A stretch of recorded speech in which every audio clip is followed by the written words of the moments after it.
Hello Pisces, Sun, Moon, Rising, and Venus signs. Kamusta kayo? Sana po nasa mabuti kayong kalagayan. Welcome back po sa Star Tarot. At kung bago kayo rito, welcome din po kayo. Please subscribe, like, share my videos, and leave me a comment kung nakaresonate kayo. Thank you. So Pisces, choosing your path. No? All is possible. Regardless kung aling path ang pipiliin mo, parang ang kakahinat na nito is the same. You're going to succeed. Okay? Yun nga lang, binibigyan ka ng divine universe ng liberty to choose the path that you want. No? Na gusto mong tahakin, no? Na ikaw yung magdedesisyon at hindi siya yung magdidikta sa'yo. But yun, no? All is possible. Regardless kung alin ang piliin mong path niyan. Diba? All is possible. No? Kung ano yung gusto mong matupad, kung anong gusto mong ma-achieve mo. Iba-iba nga lang yung journey na pagdadaanan mo. Kaya ikaw yung mamimili. No? So we also have transformation. Merong pagbabagong magaganap. There is a change that is that is going to happen dito. A fresh new way of living emerges. So feeling ko dito, this is personal transformation na una mong gagawin.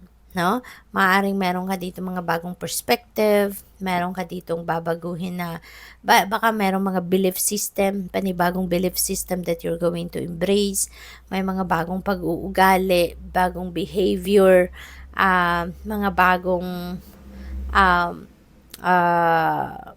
sabi ko na ba, bagong perspective, maaring yan ang mga bagay din, no? Isa sa mga, or ilan lang sa mga bagay na gusto mong baguhin, gusto mong i-improve sa sarili mo, no? New Year, kaya maaring gusto mo rin na baguhin ang sarili mo for the better sa ngayon as the New Year starts. We have surrendering to the journey. Release control. Po pwedeng ang iba sa inyo, ito na yung ginagawa, or baka ang iba sa inyo, this is what you are going also to start doing, na magsusurrender na lang kayo sa divine. You're going to surrender to the destiny. Okay? You are going to start releasing control of what you want to see in your life. 'Di ba? Na yung kung anong mga ginagawa mo, maaaring dati pinupush mo kung ano yung kinokontrol mo kung ano yung gusto mong maging outcome, no, sa mga ginagawa mo, or kung ano man itong mga bagay na pinagkakaabalahan mo, maaring dati yun ang ginagawa mo. And maybe napapansin ninyo na parang nothing is working good, diba? Nothing is working out para sa'yo, diba? Hindi pabor para sa'yo yung mga nangyayari. Kaya maaring na-realize mo na, teka lang, diba? Despite all the effort, despite all the diskarte na ginawa mo, parang mas lalong lumalayo ang mga gusto mo, mas lalong ang nawawala ng pag-asa kasi maybe it's not working in your favor, diba? Kaya siguro marirealize mo sa ngayon na it's about time na ialay ko na lang ang lahat ng ito sa Panginoon. Okay? Maaring ngayon, malilinawan na ang inyong isipan, no? Na regardless kung ano ang gawin mo, kung hindi talaga ayon, no, sa kagustuhan ng divine universe, ay hindi talaga mangyayari.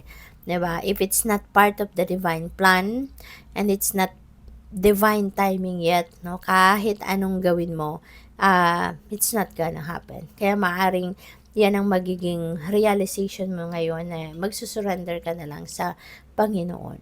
You're just going to offer everything, and you're just going to allow the destiny to unfold organically. Yung sasabay ka na lang sa agos ng buhay. You know? Kung saan ka dalhin nito, susunod ka. Yung ganon. So, tingnan natin kung ano pa ang ganap.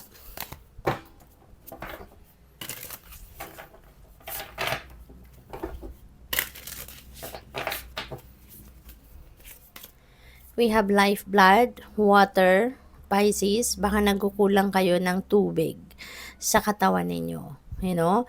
Always remember that water is very essential, no, sa katawan natin, sa buhay natin in general.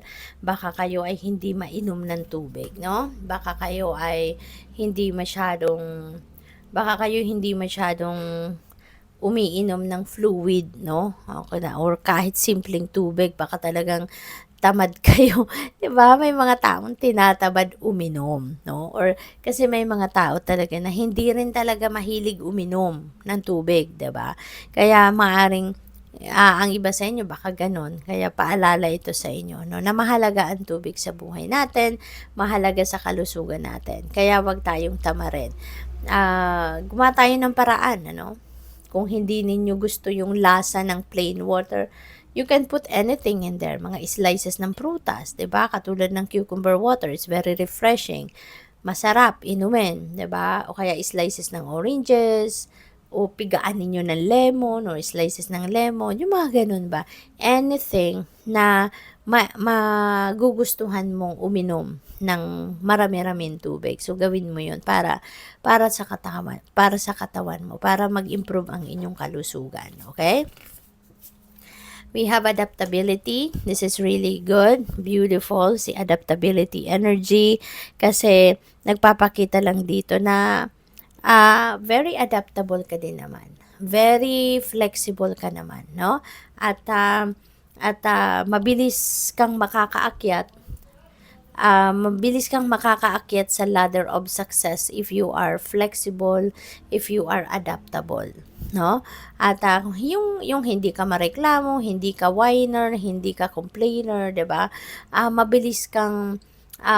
Mabilis mong matatapos ang ginagawa mo, mabilis mong maa-accomplish yung mga ginagawa mo, yung gano'n. What else? We have healing. Wow, beautiful.